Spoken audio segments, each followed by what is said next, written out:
Hello guys, good morning, जय हिंद, नमस्ते, सलाम। मैं एजुकेशन हब क्लासेस के डिजिटल प्लेटफॉर्म से आसिफ उस्मानी आप सभी का हार्दिक स्वागत करता हूं। आज जो ये वीडियो मैं लेकर के आया हूं, ये आपको दिल्ली पुलिस की वैकेंसी के बारे में पूरी डिटेल बताने के लिए है। तो मैं आप सबको आज जो दिवस है 26 जुलाई यानी कि कारगिल दिवस, जिस दिन हमारी भारतीय सेना ने विजय हासिल की थी, उसी के उपलक्ष्य में मैं आप सभी को 2 लाइन पेश करना चाहता हूं, जो हमारी भारतीय सेना के जवानों को समर्पित है। हम सब का अभिमान है वो, हम सब का अभिमान है वो, अभिमान है वो, सम्मान है वो, जो देश के लिए मर मिट जाएं, सरहद पे खड़े जवान है वो। उन्हीं जवानों को मेरा सलाम, जय हिंद, जय भारत। तो दिल्ली पुलिस के बारे में मैं आपको बताने जा रहा हूँ। दिल्ली पुलिस की जो वैकेंसी है, हाल ही में दिल्ली पुलिस ने एसएससी को एक लेटर लिखा है, जिसमें दिल्ली पुलिस के द्वारा जारी की गई सूचना को, यानी कि एग्ज़ाम करवाने जा रहे हैं दिल्ली पुलिस की, जिसकी वैकेंसी है 5,846 की जो वैकेंसी है, उसके एग्ज़ाम कराने के लिए एसएससी को पत्र लिखा है। एसएससी ने इसी के संदर्भ में अपनी एक रिवाइज्ड कैलेंडर जारी किया है। रिवाइज कैलेंडर के अंतर्गत 27 नवंबर से लेकर के 14 दिसंबर तक प्रतिदिन 3 शिफ्टों में रिटर्न एग्ज़ाम चलेगा दिल्ली पुलिस का। उसमें क्या होगा कि पहले दिल्ली पुलिस क्या करती थी, पहले फिजिकल लेती थी, अभी रिटर्न पहले लेगी। रिटर्न जो पहले लेगी उसमें क्या क्या क्राइटेरिया हो, कौन कौन से पेपर आएंगे, फिजिकल मेजरमेंट क्या क्या है, एज क्वालिफिकेशन क्या क्या, ये सारी डिटेल मैं आपको इस वीडियो में बताऊंगा। तो इस वीडियो में आप अंत तक बने रहना, ताकि आपको पूरी डिटेल इसमें मिल सके। हाल ही में जो 12th पास अभ्यर्थी हैं, जो 12th पास हैं, जिनकी उम्र 18 साल हो चुकी है, उनके लिए बेस्ट अपॉर्चुनिटी है दिल्ली पुलिस की। दिल्ली पुलिस की वैकेंसी कितनी है, योग्यताएं क्या क्या है, दिल्ली पुलिस की वैकेंसी कितनी है, योग्यताएं क्या क्या है, ठीक है, आयु सीमा क्या है, कास्ट सर्टिफिकेट क्या है, इसमें आपको ड्राइविंग लाइसेंस कौन सा चाहिएगा, कौन सा नहीं चाहिएगा, एनसीसी स्पोर्ट्स सर्टिफिकेट और हाइट सर्टिफिकेट, इनकी क्या ज़रूरत है, ठीक है, इसके बारे में मैं आपको बताऊंगा। भर्ती कब तक आएगी, फॉर्म कब से भरे जाएंगे। भर्ती के बारे में मैं आपको बता दूं कि भर्ती अगस्त के फर्स्ट वीक में आने की संभावना है, और अगस्त के फर्स्ट वीक या सेकेंड वीक से इसके फॉर्म भरे जाने की संभावना है पूरी, ठीक है। भर्ती हो गई। वैकेंसी कितनी, वैकेंसी टोटल है 5,846 कुल पद हैं, जिसमें मेल के लिए जो वैकेंसी है वह है 3,902, ठीक है, और महिलाओं के लिए, फीमेल के लिए, जो हमारी बहनें हैं, उनके लिए है 1,944। ये पोस्टें हैं टोटल। अब आप लोग कहोगे सर ये तो बहुत कम है, तो कोई कम सिर्फ नहीं पढ़ने वालों के लिए, पढ़ने वालों के लिए तो बहुत है, पढ़ने वालों में तो एक ही काफ़ी होती है। अब आप उसमें कौन से आते हो, आपको ये डिसाइड करना है, जम के तैयारी करनी है। राजस्थान पुलिस और दिल्ली पुलिस के कंपैरिजन की बात करूं तो दिल्ली पुलिस का जो पेपर होता है वो थोड़ा लो लेवल का होता है, ईजी होता है, और राजस्थान पुलिस का हाई लेवल का होता है। तो जो बच्चे राजस्थान पुलिस की तैयारी कर रहे हैं वो दिल्ली पुलिस के लिए भी अप्लाई करें, ज़्यादा से ज़्यादा अप्लाई करें। मुझे पता है राजस्थान के बच्चों में इतनी ताकत है कि वो आराम से किसी भी एग्ज़ाम को फाइट कर सकते हैं, मेहनत तो करते हैं, लेकिन उनको पूर्ण रूप से सफलता हासिल नहीं होती, इसलिए वो सेंट्रल गवर्नमेंट में जाएँ तो बेटर ऑप्शन। ये मेरी पर्सनल राय है, बाकी आपकी मर्जी, जैसा जानना चाहो। डिटेल के बारे में बता रहा हूँ। मेल की 3,902 है, फीमेल की 1,944 वैकेंसी है, ठीक है। अब योग्यताएं क्या क्या है, योग्यताएं होगी आपको 12th पास करनी है, मात्र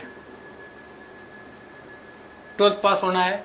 स्ट्रीम आर्ट्स, कॉमर्स, साइंस कुछ भी हो, सब चलेगा, सिर्फ पास होना है, और मिनिमम कम से कम 18 साल आयु आपने पूर्ण कर ली हो। हालांकि जब दिल्ली पुलिस या और भी कोई एग्ज़ाम करवाता है तो उसकी एज लिमिट होती है, वो अलग अलग दिन के हिसाब से होती है, लेकिन ये एग्ज़ाम कौन करवा रहा है, एसएससी करवा रहा है। एसएससी एग्ज़ाम करवा रहा है तो उसकी 2 डेट होती है, एक तो 1 जुलाई और एक होती है 1 जनवरी। यानी कि जो वैकेंसी आती है, जनवरी से लेकर के जुलाई के बीच में जो वैकेंसी आती है, उसका क्राइटेरिया रहता है 1 जनवरी से, और जो जुलाई से लेकर के दिसंबर के बीच में आती है उसका क्राइटेरिया रहता है 1 जुलाई से। यानी कि जिन स्टूडेंट ने 1 जुलाई 2020 को 18 वर्ष पूर्ण कर लिए हैं, ठीक है, वो इसके लिए एलिजिबल हैं, ठीक है। योग्यता होगी आयु बता दूं मैं आपको, मिनिमम आयु 18 साल होगी, कम से कम आयु 18 साल, और अधिक से अधिक आयु होगी 25 साल। पहले 18 से 23 साल मेल की थी और 18 से 25 साल फीमेल की थी। 18 से 23 साल मेल की थी, 18 से 25 साल फीमेल की थी। तो अभी जो हो गई वो 18 से लेकर के 25 साल मेल फीमेल दोनों के लिए, ठीक है। तो 18 से 25 साल आयु सीमा, ठीक है। और SC ST और OBC, ठीक है। SC ST के लिए आयु सीमा रहेगी 18 से लेकर के 30 साल, यानी कि इनको 5 साल की छूट है, ठीक है। और OBC के लिए रहेगी 18 से लेकर के 28 साल, यानी कि इनको 3 साल की छूट है और इनको 5 साल की छूट है। OBC को मात्र 3 साल की और SC ST को 5 साल की छूट है, ठीक है। अब बात करते हैं 5वां पॉइंट, कास्ट सर्टिफिकेट। अब देखो भैया, अलग अलग स्टेट से आप सब अलग अलग स्टेट से बिलोंग करते हो, और कुछ ही जातियाँ होती है वो स्टेट में तो SC ST OBC में आती है लेकिन जनरल में नहीं आती, ठीक है। और सर्टिफिकेट भी अलग अलग होते हैं, स्टेट लेवल का अलग होता है, सेंट्रल गवर्नमेंट का अलग होता है। तो इसके लिए मैं आपको बता दूं, अगर आप OBC से बिलोंग करते हो, SC ST से बिलोंग करते हो, तो आप सेंट्रल गवर्नमेंट का एक सर्टिफिकेट बनवा लें। अभी वैकेंसी आने में टाइम है, 4-5 दिन में आपका बन जाएगा। और कुछ जातियाँ जो होती है वो स्टेट गवर्नमेंट में तो OBC में आती है लेकिन सेंट्रल गवर्नमेंट में वो जनरल में काउंट होती है। जैसे हरियाणा के जो जाट होते हैं वो क्या होते हैं, OBC, राजस्थान में तो OBC में आते हैं जाट, लेकिन हरियाणा के जो जाट है वो सेंट्रल गवर्नमेंट में आपके किस में आते हैं, जनरल में आते हैं। तो राजस्थान के भी कुछ ज़िले के हैं जो जाट आपके सेंट्रल गवर्नमेंट में जनरल में आते हैं, बाकी सब OBC में आते हैं। तो जो जाट या जो भी जाति हैं OBC में आती है वो अपना कास्ट सर्टिफिकेट सेंट्रल गवर्नमेंट का बना लें, और कम से कम सर्टिफिकेट 3 साल पुराना हो जाए। 3 साल से अधिक पुराना हो तो कास्ट सर्टिफिकेट नहीं चलेगा। इस बात का आप खास तौर से ध्यान रखना। 6ठा टॉपिक आता है ड्राइविंग लाइसेंस, DL जिसको बोलते हैं। कई बच्चे हैं जिनकी उम्र 18 साल जस्ट हुई है, उनके पास ड्राइविंग लाइसेंस नहीं है। तो इसके लिए मैं बता दूं, आपको हेवी लाइसेंस बनाने की जरूरत नहीं है। यानी कि आप बोलते हो कि सर हेवी लाइसेंस चाहिएगा चलाने, ऐसा कुछ नहीं है। ड्राइवरों की भर्ती अलग से आती है, ठीक है, वो 800-900 पदों की अलग से आती है। आपको सिर्फ ड्राइविंग लाइसेंस चाहिएगा, 2 व्हीलर या 4 व्हीलर। 2 व्हीलर का होगा तो भी चलेगा, 2 व्हीलर प्लस 4 व्हीलर का होगा तो भी चलेगा। उसको बोलते हैं लाइट मोटर व्हीकल। ये आपको बनवा लेना है। इसको बनवाने के लिए क्या होता है, 1 महीने में आपको लर्निंग लाइसेंस मिल जाएगा और 2 से ढाई महीने में कुल मिलाकर के आपका लाइसेंस आपके हाथ में होगा। फॉर्म भरते वक्त लाइसेंस की आवश्यकता नहीं होती। जैसे 2016 का जो एप्लीकेशन फॉर्म देखा था उसमें लाइसेंस के बारे में कोई जिक्र नहीं था, नहीं मांगे थे नंबर वगैरह। और जो लाइसेंस की आवश्यकता जो होगी वो आपको होगी फिजिकल के बाद में, जो डॉक्यूमेंट वेरिफिकेशन होगा दिल्ली पुलिस के द्वारा, उस वक्त आपको वो लाइसेंस पेश करना पड़ेगा। बाकी इसमें एप्लीकेशन फॉर्म में आपको इस बारे में नहीं मांगेंगे। बात करते हैं NCC स्पोर्ट्स सर्टिफिकेट और हार्ट सर्टिफिकेट की। पहले क्या होता था कि इन भर्तियों में 3-3 नंबर एक्स्ट्रा मिलते थे। एक सर्टिफिकेट हो गया, NCC का हो गया, हाइट का हो गया या स्पोर्ट्स का हो गया, तो 3 नंबर का प्लस में होता क्या है, यानी कि एक बंदा है जिसके 72 नंबर है, दूसरा बंदा है उसके भी 72 नंबर है, ठीक है। इसके पास सर्टिफिकेट है और इसके पास नहीं है, ठीक है। तो जो प्राथमिकता मिलेगी वो इस बंदे को मिलेगी क्योंकि इसके पास सर्टिफिकेट है, ठीक है। लेकिन अगर इस बंदे के 73 नंबर यानी 1 नंबर ज़्यादा है, ठीक है, तो नंबर ज़्यादा है ना, तो इसको प्राथमिकता मिलेगी चाहे इसके पास सर्टिफिकेट हो या नहीं हो, ठीक है। प्राथमिकता इसको मिलेगी, यानी कि इसमें आपके 3 नंबर जो है ना वो काउंट नहीं होंगे। सर्टिफिकेट का मान्य बस था कि अगर किसी के इक्वल नंबर आ रहे हैं तो आपको प्राथमिकता मिल सकती है, बाकी नंबर काउंट नहीं होंगे, ठीक है। अगले स्टेप की तरफ चलते हैं। रिटर्न एग्ज़ाम के अंदर क्या होता है, रिटर्न एग्ज़ाम की 5844 पोस्टें हैं। 5844 पोस्टों में जितने भी बंदे आएंगे उसके 12 गुना अभ्यर्थी रिटर्न एग्ज़ाम में पास होंगे, ठीक है। 12 गुना अभ्यर्थी, यानी कि आप मान के चलो 5844 को औसतन गुणा करें, एक्यूरेट नहीं करना मैं, औसतन गुणा करें तो कम से कम 12 छिकानी 72, तो 70,000 जो कैंडिडेट हैं वो इसके रिटर्न एग्ज़ाम में पास होंगे। रिटर्न एग्ज़ाम के बाद में आपका फिजिकल टेस्ट होगा। फिजिकल रिटर्न एग्ज़ाम में क्या क्या आएगा पहले वो बता देता हूँ, फिर फिजिकल टेस्ट की तरफ चलते हैं अपन।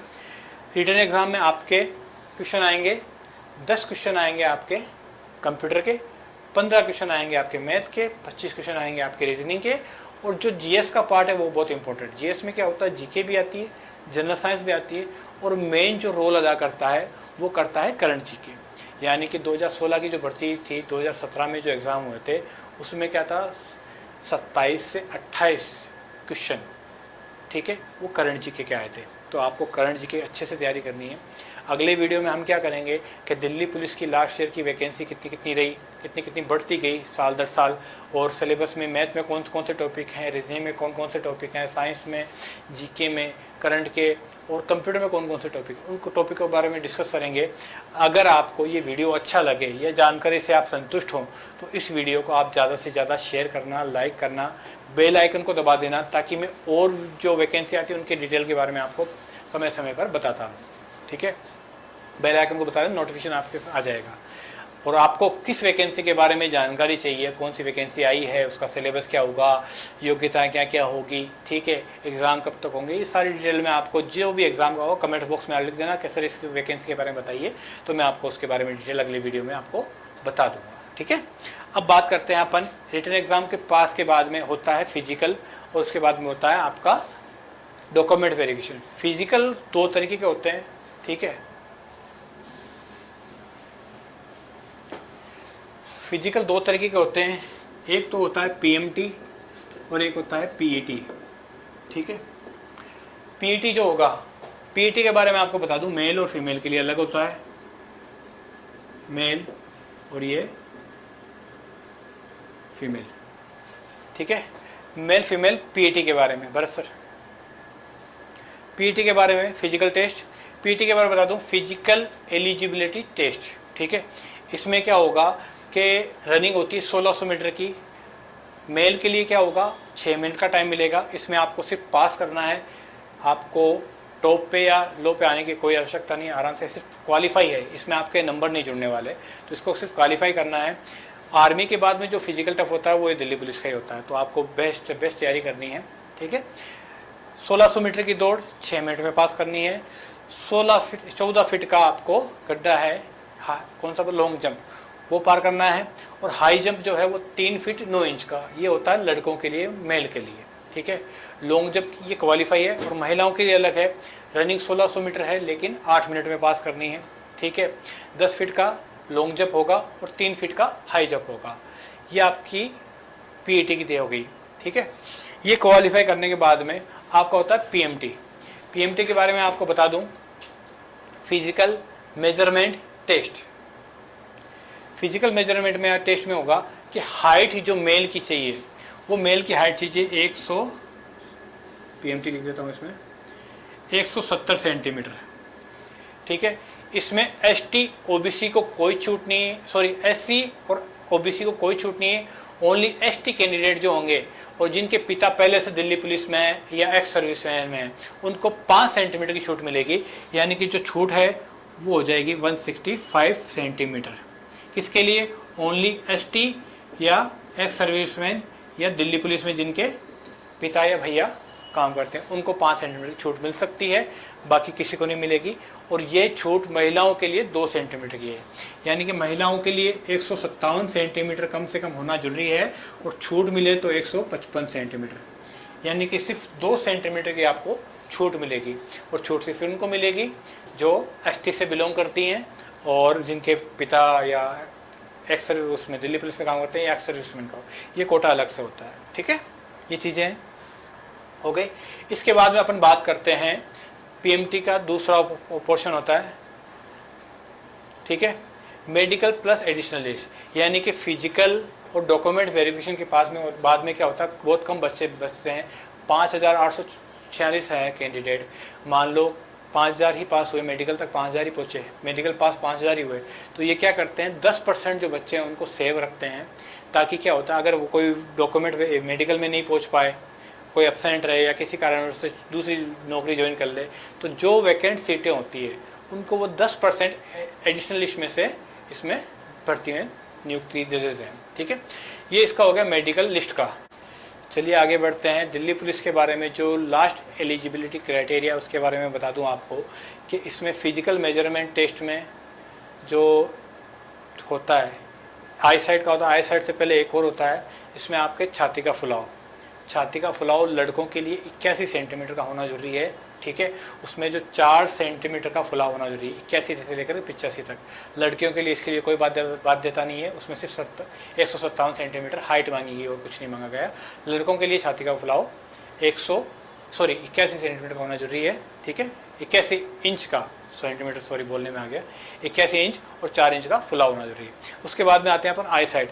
आई साइट में पहले क्या था 6x6 की जो आवश्यकता थी, लेकिन अब इसकी आवश्यकता नहीं है।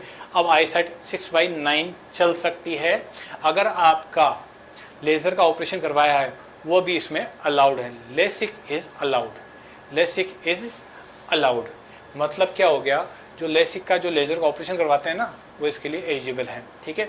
कलर ब्लाइंडनेस नहीं चाहिए, यानी कि अगर किसी को कलर ब्लाइंडनेस है वो इसके लिए योग्य नहीं होगा।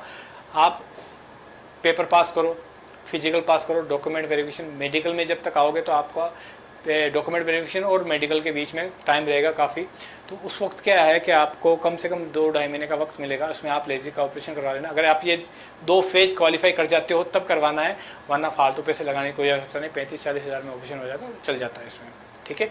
लेज़र अलाउड है, आई साइट 6x9 चलेगी विदाउट ग्लासेस, ठीक है। ये सारी चीज़ें हैं। तो इस उम्मीद करता हूँ आपको ये सारी जानकारी पसंद आई होगी।